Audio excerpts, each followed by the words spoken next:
All right, good morning, everyone. It is 8:41 in the morning of December 20th, 2021, and this is my pre-market strategy session. So today I am looking at the first thing up is CANF here. So I've traded CANF a couple times in the past.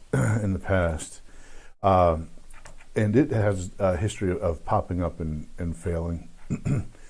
So, I don't remember exactly where it was where I traded it, but I have made some money on it, and it did behave well a couple of times. The last few times it's popped up, I really haven't given it any. Like in 2020, whatever happened in 2020, I really didn't pay much attention to it. It was prior to that I traded it. So, okay, CANF, it was, let's see, back here when it had an outstanding, it was at around 40 bucks a share. They've recently, the news today is that they're developing a drug to treat liver cancer, and so all lesions cleared in the last patient treated in the phase 2 study of nomadinosin for liver cancer, right? They're probably going to get a green light for a phase 3 trial. It doesn't. When these small cap biotechs pop up on news like this, it's only a scalp. It's not an investment. It's not time to jump in this thing for an investment. This thing still has years to go before it gets its drug approved by the FDA, if it's going to get approved by the FDA. So I've got it on watch today for a setup. I mean, this is a pretty bullish pattern right here, pre-market. That's generally speaking, that's a fairly bullish pattern. You got a run up right here and then a sort of a channel up thing happening. So there are interested buyers. Although I think a vast majority of the interested buyers are just in to trade it for the day.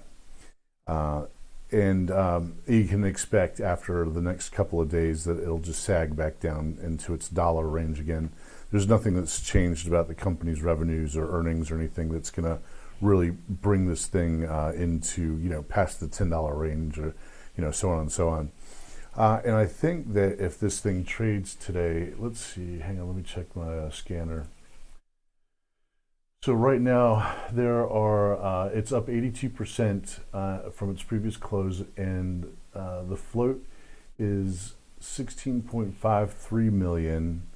And this morning so far it's already traded 22 million shares, right? So this thing is probably going to do what a vast majority of the rest of the small cap momentum plays have done in the past almost 2 years now. Is there's going to be so much volume on this thing that's going to trade like, I'm surprised that if it trades more than $2 range, then I'd be surprised to see it move more than $2 from its open or from its low to its high on the day. So it's gonna be a tough trade. It's gonna be noisy, choppy. Whatever has been popping up lately on small cap momentum. The Wall Street, I don't know who it is, the brokerage houses or the clearing houses, whatever it is, are just turning small cap momentum into noise. And actually here, let's see, we got CLT is a great example. GR, here we go. Yeah, this is a good example. These are a couple that I'm keeping on watch. So here, and I can pull up at least a half a dozen examples. GRTX is a rather extreme example, but you can see if you watch the volume over here, hold it over, this is the one-day chart. This on the 14th of December, GRTX traded 279 million shares on the day, and it moved from $2.40, the entire low to high move was $2.46 to $3.46. And so, Wall Street has just, in the past, a small cap momentum that traded 280 million shares would have gone from probably like $2 to $30, $40 a share or something, but not anymore. Not anymore. I don't know what the deal is, but they've definitely put the kibosh on small cap momentum trading. So, okay, here we have a pre-market on GRTX. Actually, let me go back to, I haven't finished with CANF yet. So CANF, it might give a setup. And it's looking to me like the best setups on these things. Let's go back here to GRTX. We'll use GRTX as an example. Go on the 10-minute. So here it is on the day that it popped up, right? And there's nothing there to trade. And so then here it is the day, the next day after it popped up, and then the next day after it popped up, and now it looks like it's starting to try and get back to the top end of its range, maybe today, I don't know. But it looks like the best way to trade these things is to wait a couple of days, and then start slowly buying in, and then look for the run up.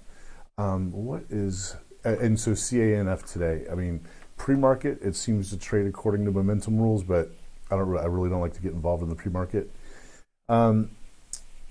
What's another example of, I think, ISPC. Let's see. Here's another one. Let's look on the daily here. Yeah, so iSpace came out with news here on the 22nd of November that it just won a government contract. And on the day that it has the highest volume here after the big announcement, it put in a range of, let's see, 821 to 12. Okay, so it put in a low to high of $4, but you can see if we go to the 10-minute, really tough trading on ISPC on that day, 22nd of November. Yeah, look at this. Oops. So here it came out with the big news, right? Here's the 22nd of November, and look at that.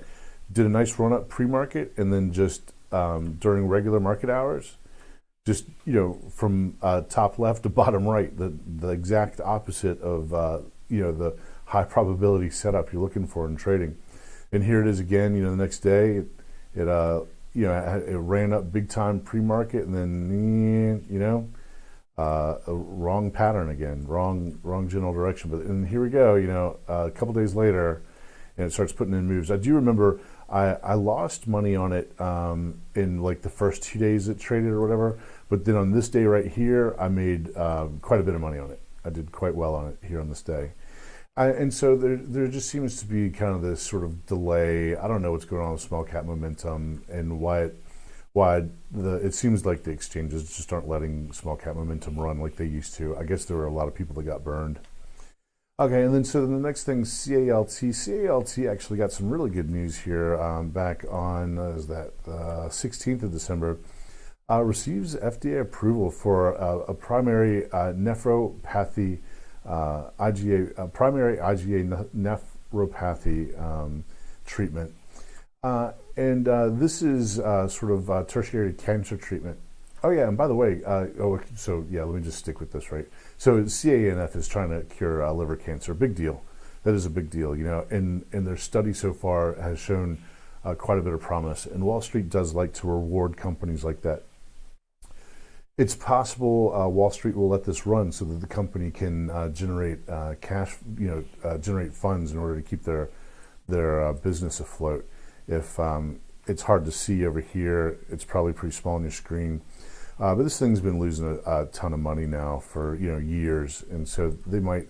I haven't looked at their balance sheet. They might need the cash, and Wall Street might be kind of help them pump up the stock price so they can sell it and keep generating cash to get through their next trials and so forth. But anyway, that's all speculative. That's totally speculative. All right, CALT here had an approval that was announced. You can see here on the 15th of December, its stock price really started to take off, but there is no headline or anything about the FDA approval until here it is. No, maybe not. Let's see. Hang on. Oh, okay. So it did. Yeah, the 15th, after hours on the 15th, it did pop up. But these are regular. This is regular hours. The announcement wasn't given until, you can see the timestamp here, 17:18. That's 5:18 in the afternoon. But it really started to, somebody knew something. It started trading on the 15th here before the announcement, before the FDA approval announcement came through. And it even had increased volume and stuff. So somebody knew something. But anyway, the 16th of November is the first day that it traded after it put out its news. And so now I think I tried trading this thing. I think I did okay on it. There was a morning setup. I think there was a early setup in the. No, let's see. 16 December doesn't. This chart. Oh no. So yeah, okay. So I tried. Yeah, I lost money on this thing, and I tried playing it for a bounce. I've forgotten. I think it was at the 38.2 maybe. I don't remember. I put that's the only Fibonacci I have on it. Okay. Well, so yeah, I'm looking for this thing today. What I'm looking for it to do is to break above. This is the 50% Fibonacci that it's at right now. Yeah. So I'm looking forward to break above 50% Fibonacci, retest, and move on. And I will get an entry there after it retests. That's the spot where I will enter the trade. And then GRTX, looking for a break over 346, retest, and continuation for a trade. And that's all that's going on today. I mean, there are some large caps that are on my large cap scanner, but I really don't like them. There's Citi Group, which only has 886 shares traded so far this morning. There's Invax and Moderna, which have really rather significant share size. The pre-market trading is 780,000 on Invax and 618,000 on Moderna, so it's rather significant trading pre-market. But I really don't like those companies very much, and and everything, nothing else on the large cap scanner really appeals to me. So I think I'm going to concentrate on the SPY today. The SPY. So the levels I have on the SPX, I won't be able to see this until it opens up. But I've got 45.39 as the bottom of the risk range on the SPX and 47.39. So I will be looking for an opportunity if it starts hitting down here on this level, 45.39. I will look for an opportunity to go long some SPY contracts. So I already put an alarm on it. And so if right now this is the SPX, so if we look at the E-mini, this is the E-mini future, it's at 4551, which comes in pretty close to the SPX 4539. So as of right now, the bottom end of the risk range is only about 10 points away from its current pre-market price. So I ought to be able to get an entry today if there's a little bit of selling in the early part of the day. If the SPY or the SPX just kind of starts dumping at the open, it ought to dump right into that level. And so looking for an opportunity to go long the SPY after. I don't think it can be called it can kind of be called a sell-off because the price action is so rapid, but I would just call it a dip. I mean, here we are, 3% lower from, let's see, was that Thursday's high right there, that open. And if we go down here to where it is right now, pre-market, it's just shy of 4% lower than this level up here. So it looks like a dip to me, rather rapid and, I don't want to say it's out of control though, but it's a fast descent, but I don't think that it's anything more than just, a blip on the radar. This thing to me, I'm bullish, All right, the VIX is elevated, and this is a nice little coincidence here on the VIX. Oops. So here we have this, this trend line here on the VIX, and this morning's action right here went really close to it, and then faded away, and actually is using this 2476 level right here as a little bit of support. I'd love to see this thing fail today. I'd love to see it hit this level and then fail. The risk range is at 2886. So the top end of the risk range on the VIX is 2886, and the bottom end is 1641. I don't think that it'll go all the way to the bottom. I don't think it'll go all the way to 1641 in one day. I do expect to see a little bit of upside on the VIX today, but I think it's going to be a buying opportunity, especially if it breaks above this trend line or hits this top end of the risk range right here. I will be buying. All right, and then there's Bitcoin. Bitcoin's neutral. Bitcoin's kind of, back here on the, let's see, what day is this? This is the 4th of December. I think that was a Saturday. Bitcoin just dumped, and it went right down to the support level just below 42,000 even. That support level comes from over here on the 8th of January 2021, roughly the 8th of January. It might be a day or two before or after. I don't want to zoom in on it to narrow it down exactly. But it came down, touched that support level, and then people came in big time on a Saturday to buy Bitcoin back up from that 42,000 level. So now it looks like it's kind of meandering down, and we'll see if it bottoms and starts to move back up and breaks 53,000 without touching 42,000 again. That would be really nice. I think it would be extremely bullish to see Bitcoin back above 53,000. But as of right now, Bitcoin is neutral until it breaks up above 53,000 or breaks down below 42,000. There's really nothing going on other than Bitcoin moving within a range. And I tend to not like to trade ranges like that, because it's whenever a pattern gets established like that, by the time it's established and like I'm selling at the top of the range or I'm buying at the bottom of the range, it decides to break out or break down or break up. So I tend to stay away from that. Instead, in trades, I go for, once it's broken above and retests, or once it's broken below and retests, that's when I'll enter into a trade. All right. And that's pretty much it for the day.